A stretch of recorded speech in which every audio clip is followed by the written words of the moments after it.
kalian inget gak sih waktu kecil dulu tuh ditanya kalau udah gede tuh mau jadi apa? Nah, apa coba lu waktu itu kayaknya kalau dulu tuh semuanya bisa dijawab dengan cepat dan yakin ya, kayak jawabannya gampang banget nih, ngomong jadi dokter, pengen jadi guru atau astronot gitu ya.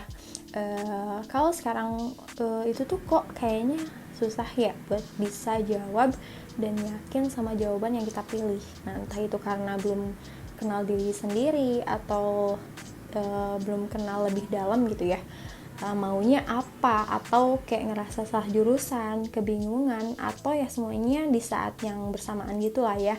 Tapi tenang aja nih sobat pesing, di sini saya akan membahas lebih dalam. Nah, sebenarnya nggak heran sih kalau hal-hal tadi itu bikin jadi cemas akan masa depan kita. Kayak kerasa banyak banget yang kemungkinan yang bisa terjadi ya, apalagi di usia saat ini nih, 20-an sampai 30-an ya. Jadi fase quarter life crisis. Nah, kayaknya perasaan cemas ini tuh makin menjadi-jadi. Lo lihat keluar ada temen lo yang udah nikah, udah dapat pekerjaan yang cocok, yang sementara kita di sini malah kebingungan sama segalanya, atau mau ngapain sih ini, bahkan juga nggak tahu maunya tuh apa gitu. Nah, hal ini juga nih yang bikin kita jadi fokus sama pikiran-pikiran negatif tentang masa depan yang belum tentu kejadian. Serba asumsi karena ketidakpastian itu, kita itu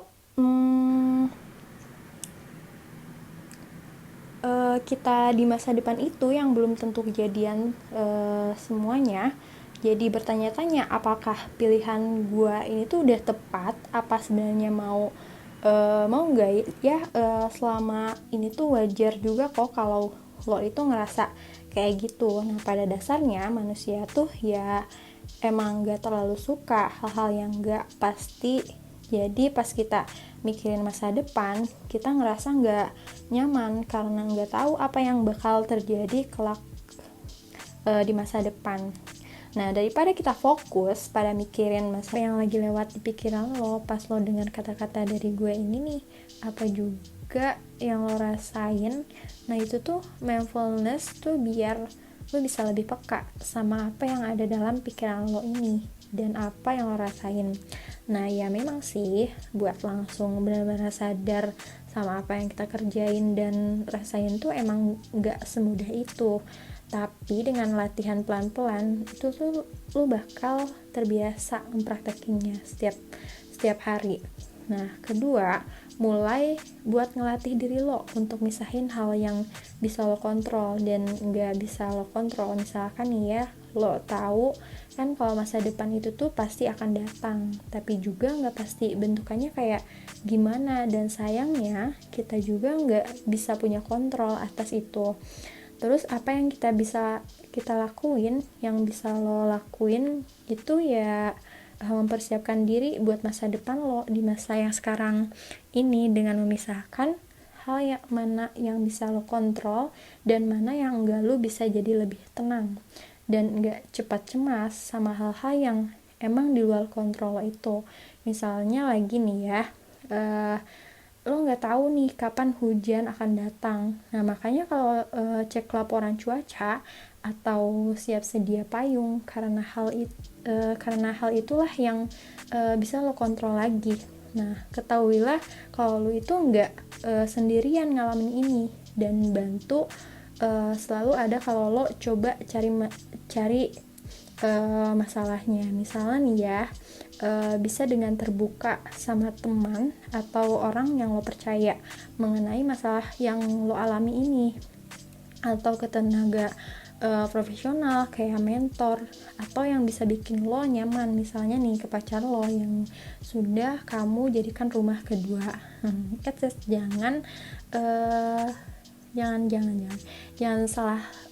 Jangan salah nih, selain lo curhat ke manusia, kita bisa juga lewat jalur langit aja nih sobat pesing. Nah, tenangkanlah diri kita ini dari memikirkan urusan duniawi. Nah, karena setiap apa yang akan terjadi pada diri kita ini direncanakan oleh Allah. Nah, maka tidak perlu bagi kita untuk sibuk memikirkannya. Nah, di dalam Islam juga ada istilah tadbir, yaitu rencana di masa depan seseorang hamba sesuai dengan kemauan dan kesanggupannya. Nah, hal ini juga bukan tidak diperkenankan kepada manusia. Nah, akan tetapi manusia ini perlu memahami bahwasannya sebagai sesuatu yang berlaku dalam hidup di dunia ini telah diatur oleh Allah. Nah, atas diri seorang, maka tidak lagi perlu kita ikut mengaturnya. Nah, akan tetapi nih ya, Allah juga mengingatkan kepada manusia bahwa semua rencana Allah juga akan berlaku, dan apa yang diatur oleh Allah atas manusia itulah yang pasti. Nah, adapun Allah berfirman, nah, seandainya kalian semua bertawakal pada Allah dengan berserah diri sepenuhnya, maka tentu kalian akan memperoleh rezeki, seperti juga burung-burung mendapatkan rezekinya di pagi hari ketika mereka sedang lapar dan kembali pulang ke sarangnya dengan perut kenyang. Itu ada hadis riwayat Tirmizi. Oke sobat pesing, sekian dari saya Tarisa. Bye. Wassalamualaikum warahmatullahi wabarakatuh.